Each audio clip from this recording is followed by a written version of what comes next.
I put a spell on you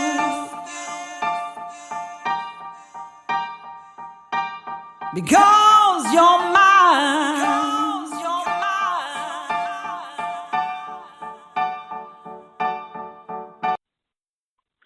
Welcome to Witch on Wine podcast, the podcast that helps you bewitch your senses with wine. And I'm your host, Yolanda Shoshana. Thank you so much for tuning in. So, those of you who drink wine or possibly are new to wine know that there are many wine clubs out there, which makes it very difficult to decide which one to select. Well, I happened to stumble upon one which I think is very different and very unique, so I had to have her, the founder, come on the show. And I'm really excited to have her here. So welcome to the show, Etty Lewensztain. Thank you so much for being here. Thank you. It's great to be here with you. Yes, so the name of her wine club is actually called Plonk Wine Club, correct? Am I saying that right, Plonk? Plonk, yes. Plonk. All right. So can you, first of all, before we get into your wine club, I'd love for you to tell the guests a little bit more about you, because I believe you're a sommelier, and I'd love to know about your journey in the wine world. Sure. So my background is actually in the wine marketing side of things. For about 5 years, I ran the Wines of Chile national marketing campaign in the United States. So basically, with a team based out of New York, we ran all of the promotions for the entire Chilean wine industry, about 300 plus wineries, doing all of their tasting events, marketing, PR, advertising campaigns, trade relations. Wow. We conducted all of the trade trips for trade professionals in the U.S. and journalists to go and visit wineries in Chile and explore the Chilean countryside. And so I got my start in the wine world doing that. Wow. And and it was a great experience and sort of gave me a 360-degree view of the wine world from the production side to the importation and distribution side of things to the marketing and promotional side of things. And during the course of my work for Wines of Chile, I went through several wine certification courses through the WSET, the Wine and Spirit Education Trust, and also the ASA, which is the American Sommelier Association. And so that's kind of how I got my feet wet. And once I dipped my toe in, I was totally in love with wine and never really looked back. Well, it sounds like that was a great journey. Like, wow. Are you originally a New Yorker, or are you really a West Coast girl? I'm actually originally from Los Angeles, where I live now, but I did spend about 10 years on the East Coast. I went to school out in Philadelphia, and then I moved to New York to work in wine for about 5 years. So I spent a lot of time on both coasts. But, right now I'm back on the west side. All right, just checking in because I'm in New York and I was just checking. I'm like, okay, I get you. I get it. Yeah. So you have all this experience. So how did you get an idea to start a wine club? Like, what were you doing? What was your aha moment, as Oprah would say? Sure. So the business was sort of an evolution. It started out as an online boutique wine store.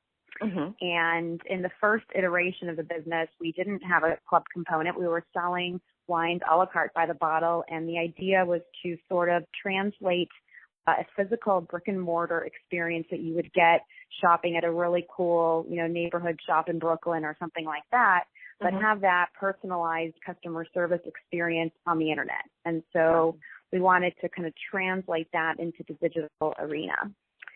And shortly after we launched the store, we launched a club component where instead of sort of people having to choose their own wines, we put together a monthly selection for them. And very soon thereafter, we noticed that the sales of the club far surpassed individual a la carte bottle sales. Gotcha. And this was sort of at a time where the online wine space, we started the business at the end of 2009. So the online wine space was very different back then. There weren't very many sort of non-winery related wine clubs or online wine clubs. And there weren't really that many great online wine retailers at all. There was wine.com and Wine Library with Gary Vaynerchuk. He was really the only main presence, main personality related to wine at the time. And so what we wanted to do is sort of create, a unique wine shopping experience. And it was a niche that I personally felt hadn't been filled in the right way. And so that was kind of the idea for the store. And then we through dealing with customers, we came to learn that people really want someone else who has an expertise to choose their wines for them. And they would rather put the decision making in the hands of someone else who has the tools to, know where the great hidden gem values are and, what the sort of next cutting edge thing is that they should be tasting. Because wine is really overwhelming, and most people are not equipped with the right skill set, to go into a store and know what to buy. There's so many choices. There's so much bad wine to sift through, and there's a lot of overpriced wine to sift through too. So we thought we would kind of take on a curation model where we did all the guesswork. We sort of filtered through all the bad stuff and only, presented a really filtered out, edited selection of wines that have sort of already been vetted by the experts, so that people didn't have to waste their money on stuff that wasn't great.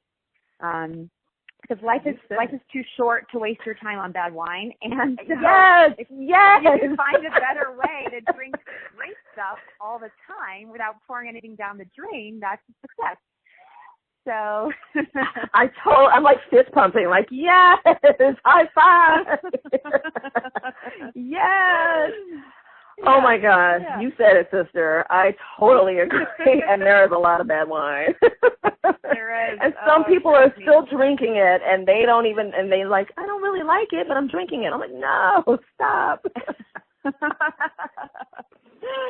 Exactly. So we rebranded the business a couple years later just as Plonk Wine Club, and we sort of stopped the store component.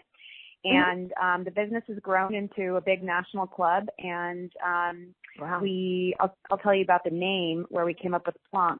Plonk is a British slang term for cheap wine.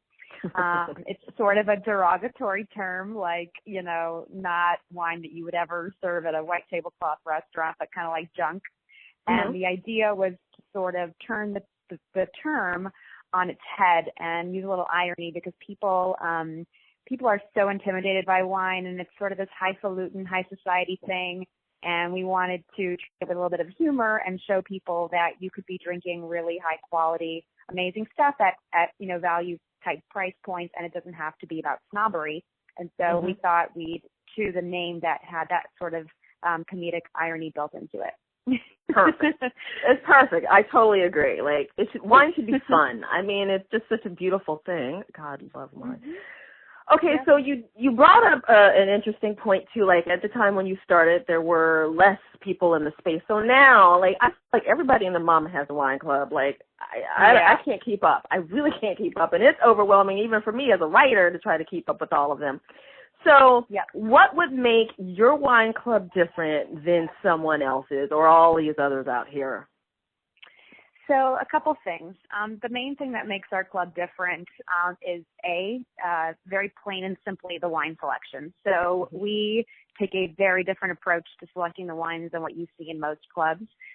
First and foremost, we work with small producers. So we work with small family-owned wineries. We don't work with any mass producers at all. Most of the wines we feature are made in anywhere from 100 to 2,000 cases, 3,000 max.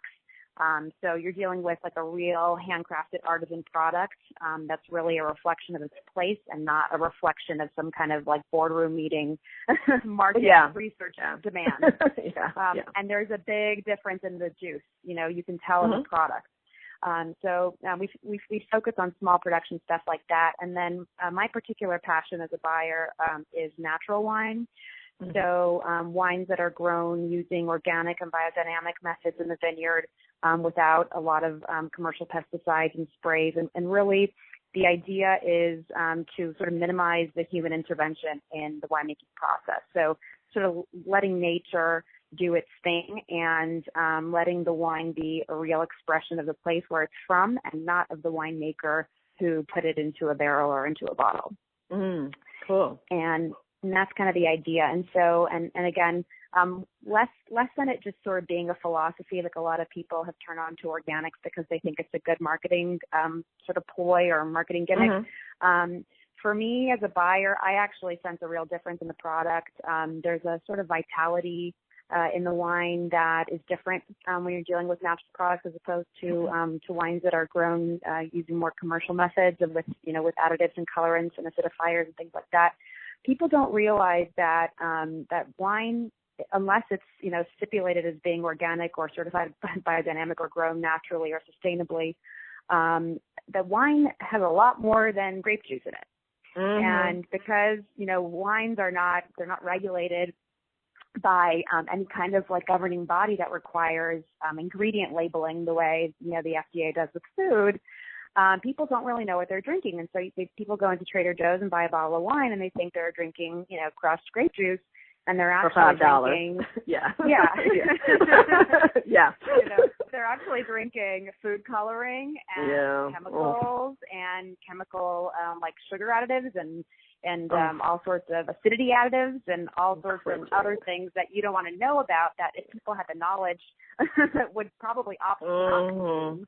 But there's no real transparency. There's no transparency in wine labeling, so people really don't know the difference. But to me, you can really taste the difference. And so for that reason, we get really excited here about natural wines. And so, those are kind of like a few of the differentiating factors of our club. And then, secondarily, we treat our business really like a brick and mortar business where there's personal customer service. We speak to all of our members. We email with them. We have like personal relations with people around the country. So it's not a sort of anonymous experience of shopping online where you get, funneled to a call center in India and, there's like an automated recording. We're actually here talking to people and sort of acting as their personal sommelier, personal wine concierge, and, helping answering questions. People call us, I'm buying a wine fridge.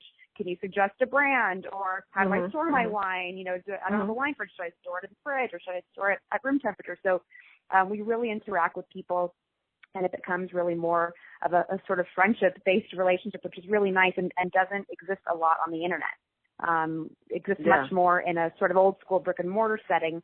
And that's what we've tried to sort of continue from the inception of the business, is that ethos of having a personal relationship the way you would with a wine merchant in your neighborhood, but having the convenience of being able to do that through an online channel.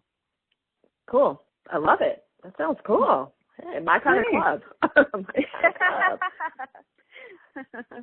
So you mentioned biodynamic wines, and I know there's probably somebody going, what? They're probably still trying to figure out what the word means. Can you, because this is becoming like a buzz term, I'd say, with wine. Can you explain a little bit more about what a biodynamic wine is? Sure. So you think of organics and biodynamics as sort of like organics taken to the nth degree. So the idea, it was founded by an Austrian philosopher, I believe, scientist named Rudolf Steiner.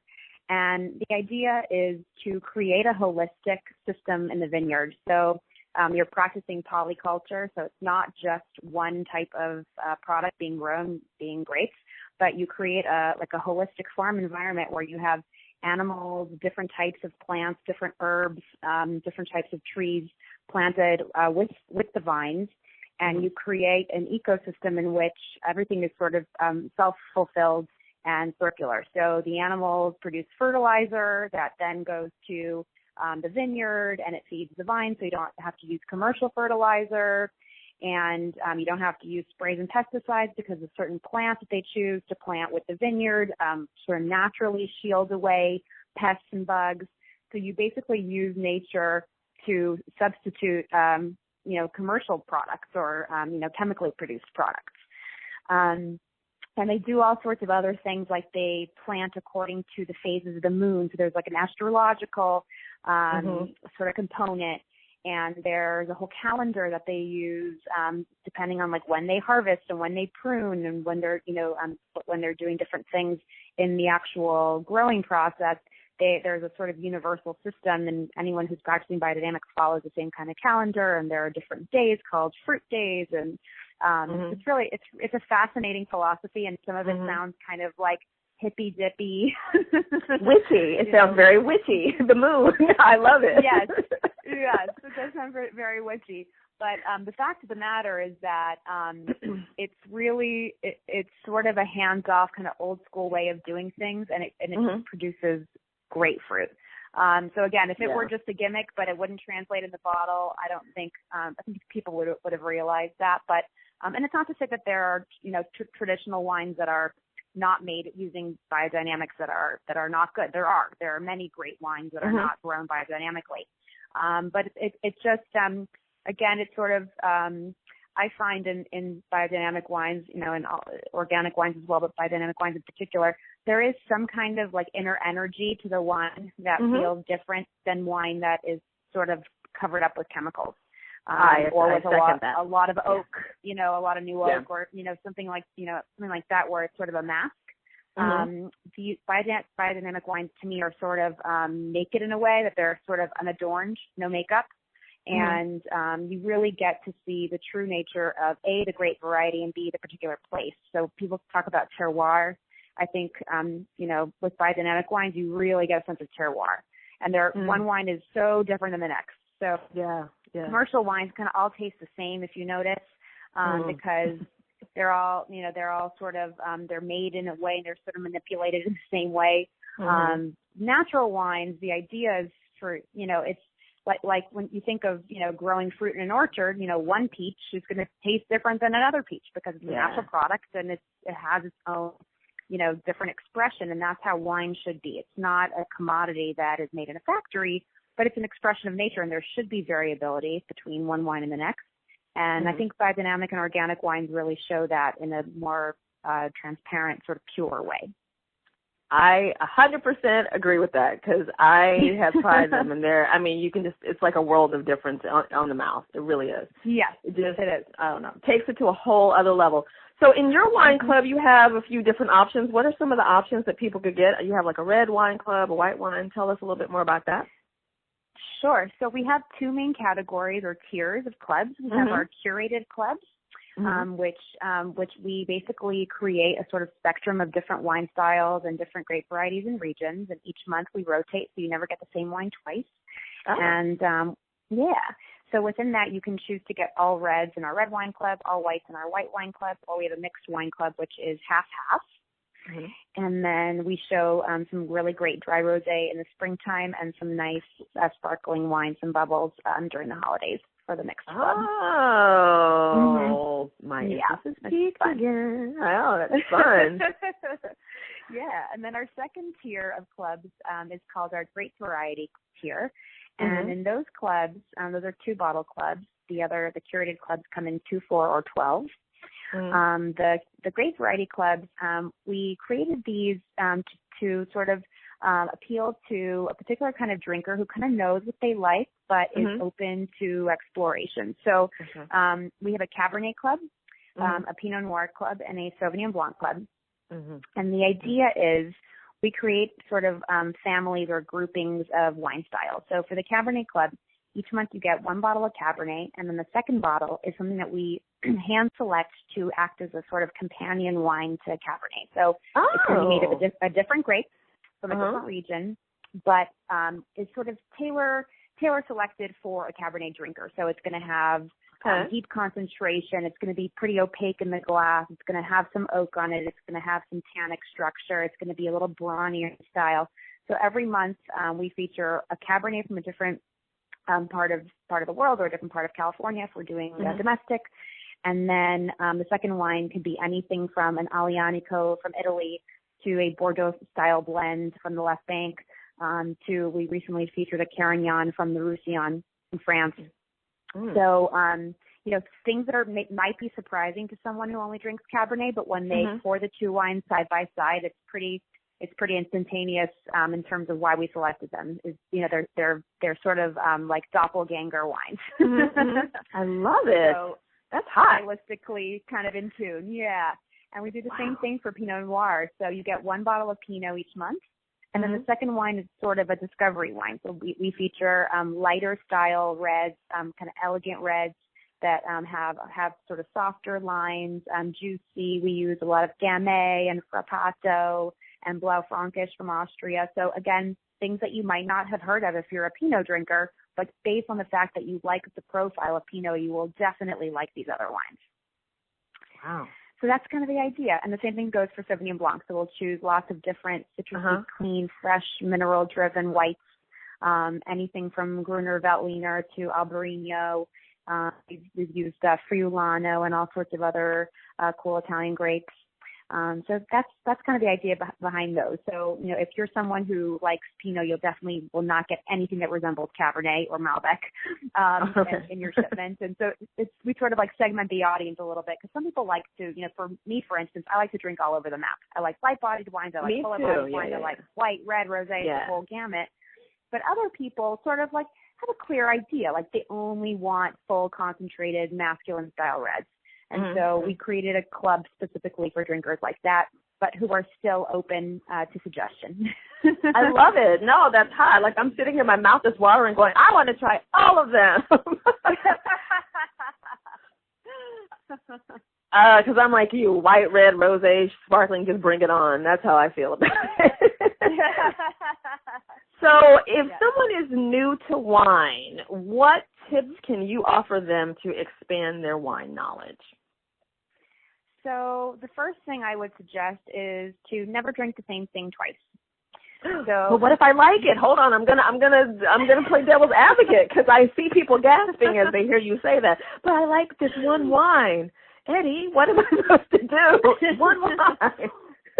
Well, let's put it this way. Once you've explored a little bit, you can start revisiting things you like. But to really to get to an understanding of what you like, I think it's really helpful to taste different things. People get really stuck in this sort of pigeonhole themselves into this one category. Like, I only drink Sancerre, or I only drink whatever, Merlot, And the funny thing is that, like, there are thousands of different grape varieties grown all over the world. So to say that you only drink Sauvignon Blanc made in Sancerre and you won't taste anything else, let alone a lot of people only drink one brand from a particular grape from a particular place. So to me, that's sort of like cutting yourself short in a way. And so, when I was first learning about wine, that to me was really helpful, that each time I had a different taste experience, and it helps you hone in and figure out what you do and don't like. And then you can start revisiting categories or revisiting things that are similar in style. And I think it really helps you expand your horizons like that. People really get very comfortable with one thing. And, for us, it's been really interesting because we have a lot of people who call us and they say, all I want is Chardonnay. I only want Chardonnay in all my club shipments.